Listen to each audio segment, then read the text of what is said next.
He saved a child from falling off a cliff, then froze. As the dying mother revealed, the girl was his own blood. The Wind and the Edge. Las Salinas, New Mexico Territory, il 14 giugno 1887. The wind cut like iron filings. It came down from the mesa hot and mean, dragging grit and memory in equal measure. I was out checking the south fence, same work I'd done 1,000 times, the kind a man does when there's nothing else worth fixing. The bay horse moved slow, head down, his shadow thin as wire against the sun-baked earth. A man alone learns the rhythm of land and silence, the hammer of hoofbeats, the groan of stretched wire, the creak of his own bones telling him the day's half done. That was my gospel out there, until something broke the pattern. It was a sound that didn't belong, sharp, high, human, not the cry of bird or coyote. My horse stopped on his own, ears cutting the wind. I turned, and the world tilted. Down the ridge, maybe 30 yards, a small shape dangled where the sandstone gave way. Dust and pebbles skittered off into the canyon. I saw a hand, no bigger than my palm, clutching at a weed root. Then another cry, thin, terrified, alive. I kicked free of the stirrup and slid down the slope. The ground went loose under me, heat biting through my shirt, each step a gamble between hurry and death. "Hold on," I shouted. The child turned her head, dark eyes, full of a fear I recognized too well. She couldn't have been more than 5, barefoot, dust-caked. A scrap of blue cloth tied around her shoulder.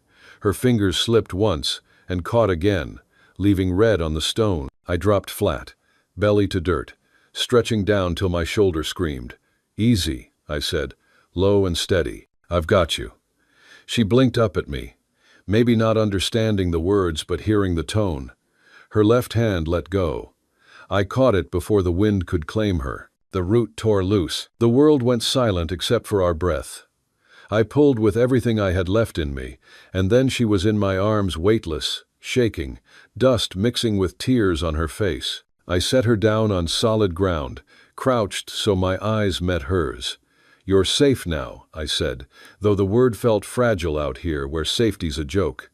Her chest fluttered. She looked past me, toward the flats, lips moving without sound. That's when I heard it, a woman's voice, shouting something wild and broken.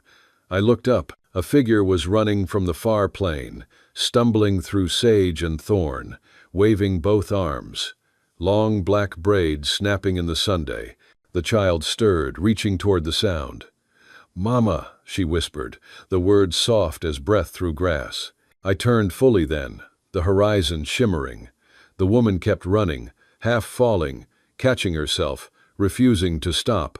Dust clung to her dress, her face streaked with sweat and blood. When she reached the ridge, she fell to her knees, gasping, one hand over her heart, the other reaching for the girl. I took a step closer, and time stopped. I knew that face. Even under the sunburn, the years, the exhaustion, it was her. "Nalina," I said. The name tore something open in my throat. Her eyes snapped to mine, widening with a recognition that wasn't kind.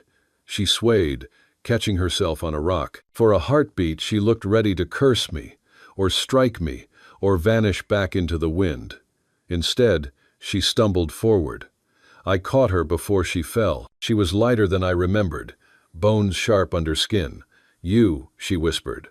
The word wasn't gratitude. It was accusation and disbelief, bound up in the same breath. I eased her down beside the child. "Easy, you're safe. You're hurt?" She shook her head once, breathing ragged, the sound of sandpaper on lungs. "No safe," she said. "They come, fire, years gone." Her English was halting, but the meaning hit clean. Memories I'd buried under whiskey and fence posts clawed their way up. The raid on the reservation border, the night we were supposed to escape together. She'd been there. I'd gone for help. By the time I came back, the camp was smoke and silence. I thought she was dead. "Nalina," I tried to. She pressed her fingers to my chest, stopping the words. Her eyes had gone soft and strange. "No talk," she whispered, voice fading. She turned to the little girl, brushed her cheek, then looked back at me. "She live, because you pull." The child was watching us both, wide-eyed, not understanding the weight in the air. Nalina gathered what breath she had left, caught my hand, and set it on the girl's shoulder. Her name, Tacy's, she said, trembling. Your blood, Cole. You left, but she stay. The ground went out from under me. For a second, all I could hear was the wind, whispering through the wire above. Same old song, but it sounded different now, like judgment. My hand stayed where she'd put it. The girl's heartbeat fluttered under my palm, quick and alive. My throat closed. Mine? I asked. Nalina nodded once, the motion barely more than a breath. After fire, she whispered. You gone. I hide. She born. My promise. Your promise. Then her eyes rolled back, and she sagged. I caught her before she hit the dirt. She wasn't dead, just spent. Body paying for the miles it had carried her. The girl clung to me, half crying, half shaking, whispering sounds I didn't understand. I gathered them both up, one arm under the woman, one holding the child, and started for the horse. The bay sidestepped, nervous, but held steady as I lifted them. Every step down that slope felt like penance. Years of silence pressed down on my shoulders, heavier than the 2 lives I carried. When we reached level ground, I turned toward home, the cabin waiting by the creek, the only roof I'd ever managed to keep standing. Behind us, the ridge shimmered in the heat, already swallowing the prints we'd made. The child's head rested on my shoulder, her breath warm against my neck. The woman's hand brushed the reins once, as if to tell me the road wasn't finished yet. If you enjoy the story, hit that subscribe button right away. And if you don't, then just hit the like button anyway to keep more Wild West love stories coming. By the time we reached the flats, the sun had dropped behind the red hills. The wind came cool, almost kind. I rode with both of them close, the smell of dust and smoke and something like forgiveness in the air. The West doesn't give back what it takes, but sometimes, if you listen close, it lets you try again. Ashes and name. By the time I reached the cabin, dusk had turned the sky to brass. The wind had fallen quiet, heavy with the scent of rain that wouldn't come. My horse was lathered, sides heaving, and I wasn't far behind him.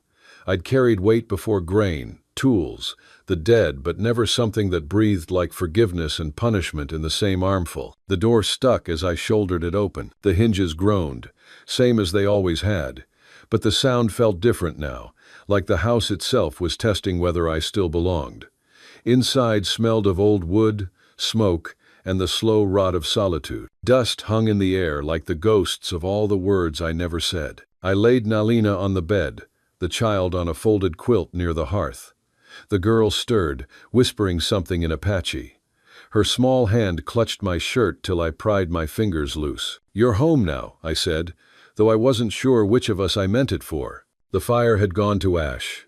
I knelt, fed it scraps of cedar until it caught again, thin flame trembling like a newborn. The light spilled across Nalina's face, turning sweat into silver. I poured water into a tin cup, tipped a bit between her lips.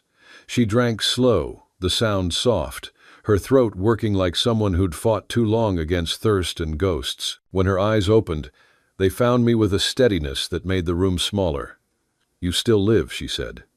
Not a question, a reckoning. Seems that way. I tried to smile. It died quick. You should have been safe. I thought. She raised her hand, palm trembling. You thought wrong. The silence that followed was the kind that makes a man remember everything he's tried to forget. The girl coughed once, a tiny sound that cracked the stillness. I crouched beside her, brushed the hair from her face. Tazi's, I said, trying her name. It felt heavy in my mouth, sacred somehow. Her eyes opened, same dark as her mother's. Same fire I'd seen once by the river before the raid. Something in my chest twisted. She looks like you, I said, not expecting an answer. Nalina's gaze softened, just a flicker. She looks like both, she whispered, and the words cost her breath. Outside, the wind picked up again, dragging a loose shutter against the siding. I stoked the fire higher, fed it cedar, till the light filled the cracks in the wall. Nalina's shadow danced long and thin, like she might slip through it if I blinked. I buried a wife under the cottonwood, I said quietly, and a promise beside her. Thought I'd finished with all that. Nalina didn't move. Her voice came low. You think you finished with promise? That stopped me cold. The flame popped. The smell of smoke crawled through the boards. She turned her face toward me, eyes sharp despite exhaustion.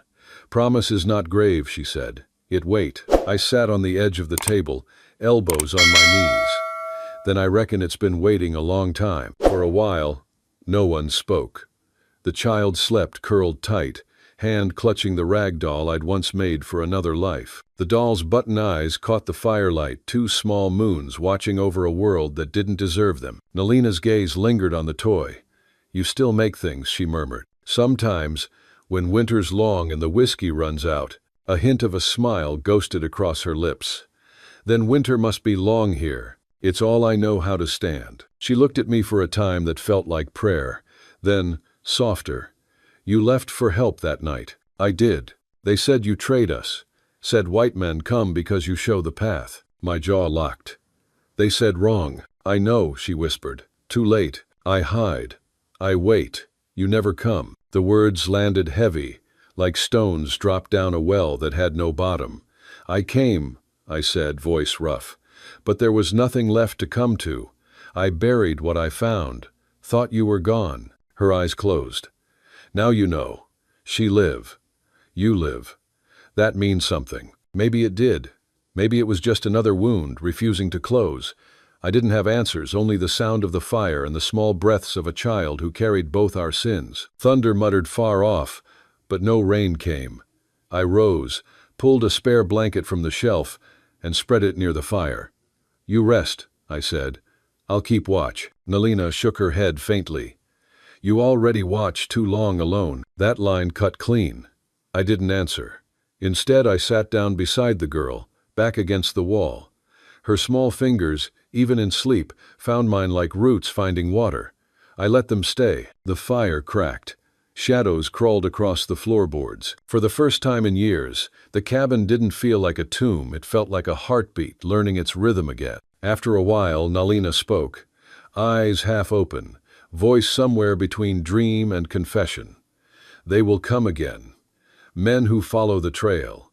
They think I steal from them. Then they'll meet me instead. You cannot fight them all. I don't aim to. Just enough to make the rest think twice." She breathed a weak laugh that turned into a cough. "Still stubborn." "Still alive," I said. Her hand drifted toward the Colt on my belt, not in threat but memory. "Same gun?" I nodded.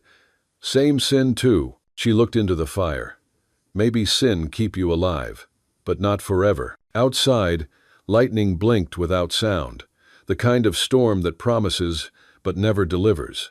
I reached for the kettle, poured hot water into a basin, and cleaned the cut along her arm. She winced but didn't pull away. "You always fix what can break," she said quietly. "Only what I know how to fix." When I finished, she lay back, breath easing.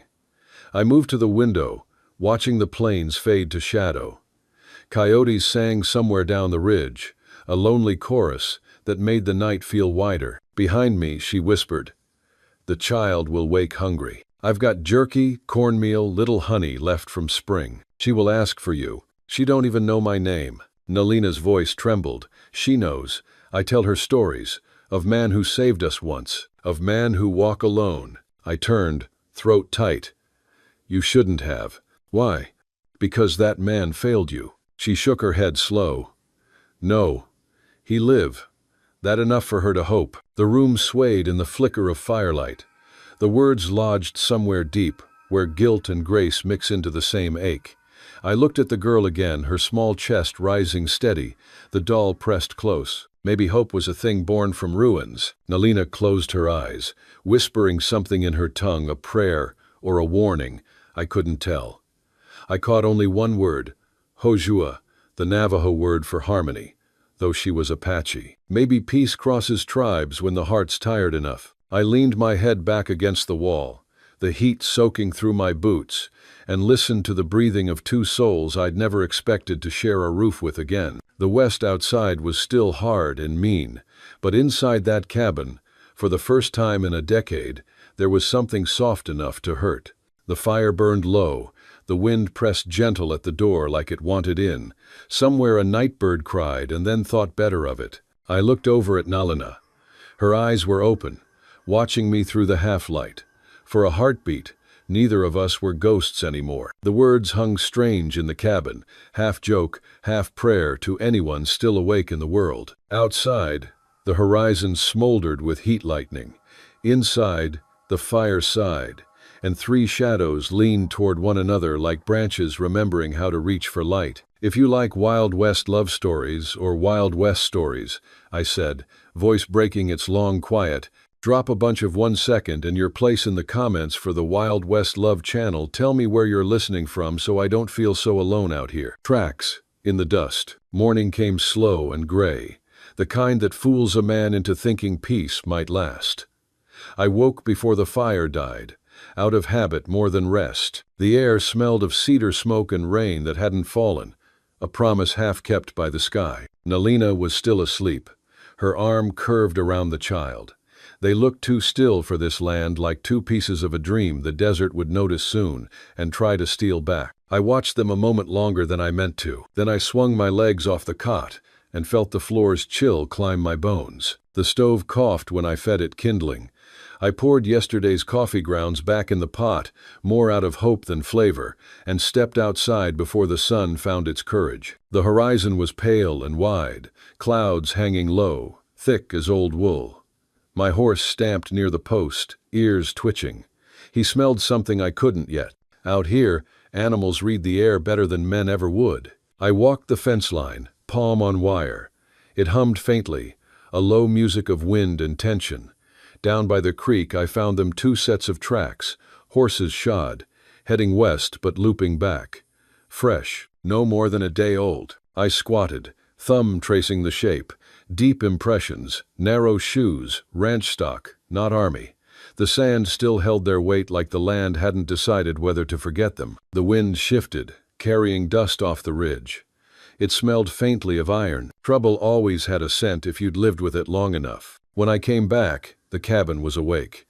Nalina stood by the window, hair unbound, brushing the girl's dark strands smooth. Tassis laughed, a sound clean enough to shame the morning. It hit me harder than any bullet could, what it felt like to have something fragile under your roof again. I set the coffee pot on the stove. "There were riders," I said. 2, maybe 3. Headed this way yesterday." Her hands stilled midair. "You think they come again?" "I think they never left." She nodded once, calm like a soldier who's buried too many fears to waste one more. "You go see." "I go," I said, "but you bolt the door. If anything sounds wrong, don't wait." Her eyes met mine, dark and sure.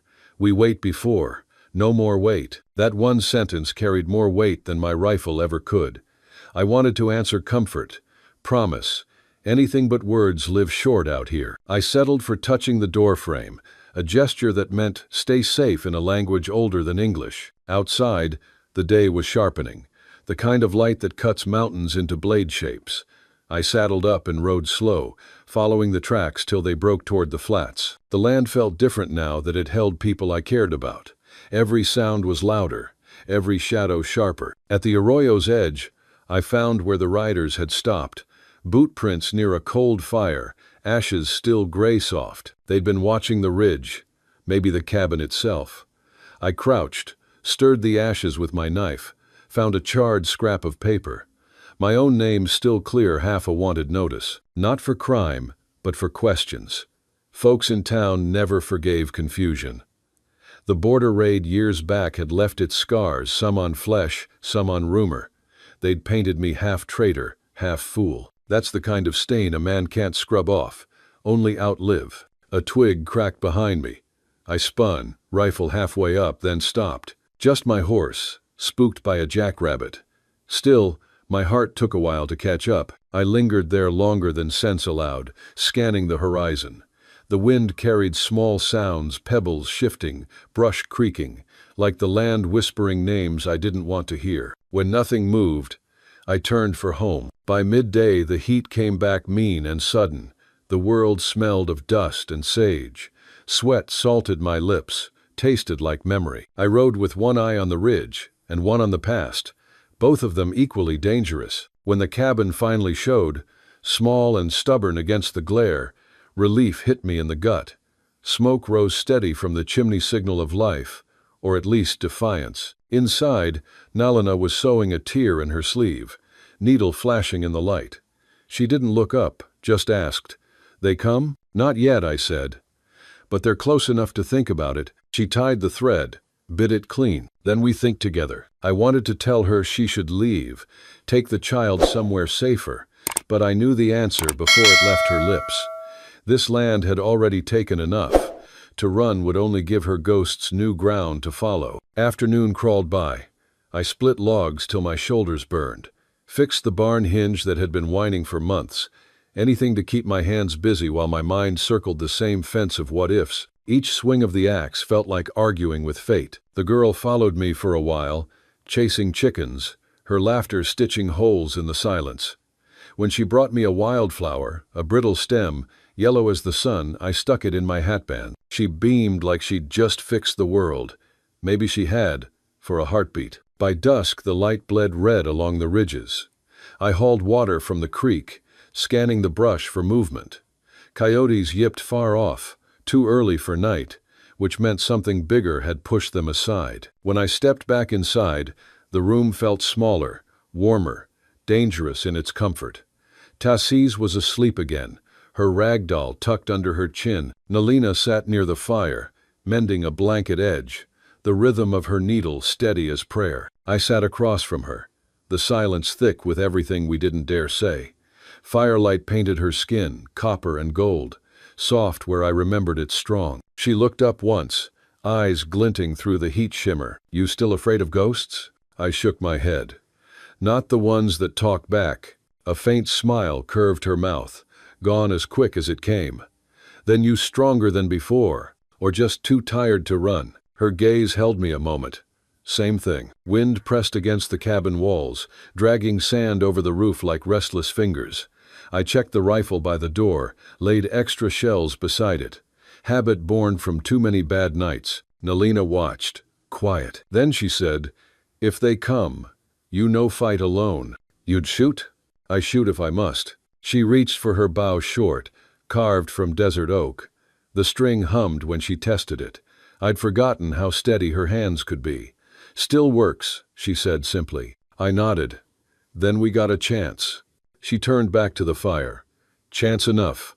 Hours passed that way, two people mending what couldn't be mended, pretending the world outside wasn't circling closer. I thought of all the names carved on my conscience, and how some ghosts wear boots. When I finally stretched out near the door, rifle within reach, the last thing I saw before sleep took me was her shadow moving gentle across the firelight, keeping watch when she thought I couldn't see. Outside, the wind dragged across the desert, sounding almost like voices, old ones, warning or forgiving, I couldn't tell. Maybe both. The smell of cedar and smoke folded around me, and for a little while, even with death sniffing the wind, I dreamed of quieter years, ones that never truly were, but still felt close enough to reach. Somewhere in that half-sleep I heard her whisper to the child, soft in Apache, "Do not fear the dust. It remembers kindness too." When dawn came again, it would bring riders or rain. Maybe both. But tonight the fire held. And for a few stolen hours, that was victory enough. "Hey there, friend. Take a moment and get yourself a full glass of water. Your body will thank you." The reckoning ride. The next morning came hard and cold. Clouds stacked low over the ridge like they were waiting for something ugly. The creek had gone quiet, and even the wind held its breath. That's how I knew before I saw them trouble rides quiet. The coffee on the stove tasted like iron. I drank it anyway, watching the horizon through the open doorway. Nalina moved behind me, tying her hair, the sound of her braid whispering like rope through fingers. The child hummed to her doll, off-key and soft. For a heartbeat it almost felt like life could go on. Then the horse snorted outside. Not mine, different rhythm, heavier shoes. I stepped out. 3 riders broke the line of the horizon around noon, long coats, rifles across saddles, faces half-shadowed under hats. The air behind them shimmered with dust the color of old bones. I knew 2 by the tilt of their shoulders, Baker and Sloan, ranch hands from the South Range, men who carried more whiskey than mercy. The third I didn't know, but I didn't like his eyes. They came slow, deliberate, the way men ride when they've already decided something. I waited on the porch. My rifle leaned against the post close enough to reach, far enough not to start what couldn't be stopped. "Morning," I said. Baker grinned. All teeth. No humor. "Hell of a morning to pay a call, Cole. Folks in town been wondering if you died out here." "Still breathing," I said. "What do you want?" Sloan spat dust. "Heard tell you took in some company. Apache woman. Little half-breed girl." "That true?" The words came sharp, honed on the edge of small minds. My jaw tightened. "They're under my roof. That's all you need to know." The stranger laughed a short, ugly sound. "You sure about that? Town don't like your kind of charity. Makes folks talk. Then let 'em talk." Baker leaned forward in his saddle. "This land's hard enough without you bringing more trouble down. You send 'em off now, we walk away." I didn't move. Behind me I heard the faint creak of the door, Nalina watching, the child at her side. "I said they stay," I told him. "You've had your say, now ride." Sloane's smile thinned. "You forget who helped you build this place, who hauled your wood when your hand was broke. Don't throw your lot in with them. Ain't your blood." "Oh, blood's just water with a history," I said. "And I've spilled enough to know it don't buy decency." The stranger's horse shifted, nostrils flaring. "You think you can stand against a town?" "I don't need to," I said. "Just need to stand between you and that door." For a heartbeat, no one moved. Wind stirred dust at our boots, whispering like ghosts come to listen. Then Baker spat again. "Mean this time." "This ain't done," he said. "Never is," I answered. They wheeled their horses and rode off, dust trailing like smoke from a slow fire. I didn't lower my hand till they vanished over the ridge. The quiet that followed was the kind that rings in your ears. When I turned, Nalina was still in the doorway. Her daughter clung to her skirt, wide-eyed. "You risk," she said quietly. "I live here," I told her. "Risk comes with it." She stepped closer, voice low, the old accent curling through her English. "You fight for us when you owe nothing. Lovin', I owe more than you think." Her eyes searched mine. Maybe she saw it, the old sin, the night I didn't come back soon enough, the man I'd been before the smoke cleared. Whatever she saw, she didn't turn away. We spent the rest of the afternoon in a silence thick enough to chew. I checked the rifle, the shells, the fence lines. Every motion had weight now. She gathered herbs near the creek, knife flashing like a small truth in the light. The girl followed her, chasing dragonflies, laughter scattering through the still air like bright bird calls that didn't belong. By sundown the clouds had settled heavy over the ridge. Thunder grumbled somewhere behind the mountains, far off but coming. The smell of rain mixed with dust and fear. When darkness fell, we ate what little we had: cornbread, beans, coffee thin as memory. The child dozed with her head in Nalina's lap. "You could leave," I said. "Cross to the mission settlement west of here. They'd take you in." She shook her head. "You think safety lived behind walls. Same men who prayed there once burned our camp." I had no answer to that. She looked toward the window where the dark pressed against the glass. "You have friends in town?" "Had." I smiled without meaning it. "Men who forget fast once fear changes hands." She studied the fire. "Then we make our own friends." "You mean the rifle and that bow?" Her lips twitched. "They never lie." We both laughed, quiet and short. Even laughter sounds like a confession when death's outside listening. Later, after the girl was asleep, I stepped onto the porch. Lightning flashed on the horizon, showing the desert in white bones and long shadows. My horse stamped once, ears pricked toward the south. Somewhere out there, 3 men rode circles in the dark, deciding if pride was worth dying for. Inside, Nalina stood by the doorway, a blanket around her shoulders. "They come tonight?" "Maybe. Maybe they just want me scared." "You scared?" "Yeah," I said. "Means I still care what happens." She nodded, came out beside me. We listened to the wind drag across the land. She spoke then, so soft I almost missed it. "When I was little, my father say fear is spirit that wants a name. If you speak it, it becomes smaller. So what do you call this one?" She thought. "The fear that guards." That name sat between us like a small fire of its own. I slept little. Each creak of the cabin boards, each shift of wind, felt like the start of something final. Toward midnight I heard coyotes yipping close. Then silence again, like even they didn't want part of what was coming. Before dawn, I saddled my horse. The air had that taste before a storm, ozone and old regret. Nalina stepped out, shawl tight around her. You go to them? Better they find me than the cabin. She laid a hand on my arm. You not alone. I'll be quicker alone. Though. Her grip tightened. Quicker not always better. The look in her eyes stopped me cold. There was no plea there, only recognition. Two people long past begging the world for fairness. I'll come back, I said. You said that before. The words hit like a whip crack, but there was no anger, only memory. I touched her hand, rough against rough. I mean it this time. She let go first. Then ride careful, Cole. The sky was the color of tarnished brass when I rode out. Wind scoured the flats, carrying grit that bit the skin. I followed the track south, the one the three riders had cut yesterday, until I saw smoke lifting from a mesquite draw. They'd camped there, maybe thinking the ridge would hide them. I reined in at the crest, studying. Baker's Bay gelding, Sloane's roan, and the stranger's black stood tied near a dying fire. The men were talking low. One cleaned a rifle. Another sharpened a knife. I could have shot first 3 rounds, 3 graves, but killing never fixes what small minds break. Instead, I called out, Baker! They turned fast, hands to weapons. I held mine easy but ready. You come for a fight. Make it clean. Don't circle women and children. The stranger laughed. You got big words for a dead man. Maybe I was. But I'd learned that some things live only if you stand for them. The wind rose again, swirling dust between us, and for a heartbeat we couldn't see. A shot cracked through the haze, Sloane's. It went wide, hissed past my ear. I fired once, hitting the rock by his boot. The echo rolled across the valley like thunder answering thunder. When the dust settled, none of us fired again. Maybe they saw something in my face that said I'd stop missing next time. Baker spat, rage sour in his mouth. You'll regret this. Already do, I said. They mounted slow, shoulders heavy with what pride leaves behind, and rode off east without another word. I sat there till the echo died.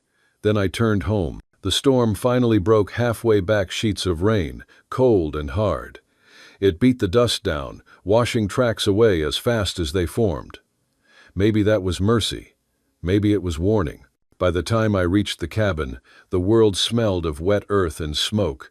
Nalina waited on the porch, the girl pressed against her leg. I slid from the saddle, mud running off my coat.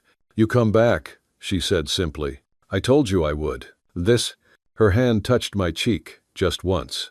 Then storm finished nothing, still more to live. Inside, the fire burned low, steady. The girl slept again. Nalina sat near the hearth, sewing the edge of the same blanket, her shadow long across the wall. I sat across from her, rifle across my knees, listening to the rain on the roof. Outside, the desert washed itself clean. Inside, I tried to remember what forgiveness felt like. For the first time in a long while, I didn't reach for the bottle. I just watched her hands move sure, patient, alive. The rhythm of needle and thread sounded almost like a heartbeat, mending more than cloth. And when thunder rolled again, it felt less like threat, more like applause from somewhere deep in the earth, approval for a man who'd finally stopped running. If you like Wild West stories or Wild West love stories, drop a bunch of 1 second and tell me where you're watching from. It helps an old cowboy know someone's still listening out there. Ash after the storm. The morning after they rode off, the land felt strange. Quiet, but not the kind that means peace. It was the hush that comes when a storm's past and the ground's still thinking about it. I stepped outside and found the sky raw blue, the kind of color you only see after something breaks. Smoke from the hearth drifted slow through the cold air. I could hear Nalina humming low inside, a tune I didn't know but felt like I should have. The girl was laughing again, soft, the way dry grass sounds when wind brushes through it. I'd almost forgotten how small laughter could make the world feel. I hauled water from the creek, watched it catch sunlight. When I came back, Nalina was kneeling by the fire, stirring a pot, hair loose around her shoulders. Her dress had been mended again, the seams holding better this time. She looked up, smiled faintly, and said, "No riders today." Not yet, I said. Maybe they found other ghosts to chase. She nodded, quiet, and went back to stirring. I sat near the table, carved a bit of wood to keep my hands busy. It became something without me planning it. 3 figures, tall, small, smaller still, their hands joined. Nalina noticed before I could hide it. She came closer, wiping her hands on her skirt, and looked down at the carving. Her fingers brushed mine, light but sure. Us? She asked. Us, I said. She took the little carving, set it on the mantel beside the rag doll. Then she turned, the firelight soft against her face. You keep promise now. I intend to. Good, she said. Promise not grave. Promise live. The words hit deeper than she knew. I'd spent years keeping watch over ghosts, but now the ghosts had faces that smiled back. We ate in silence.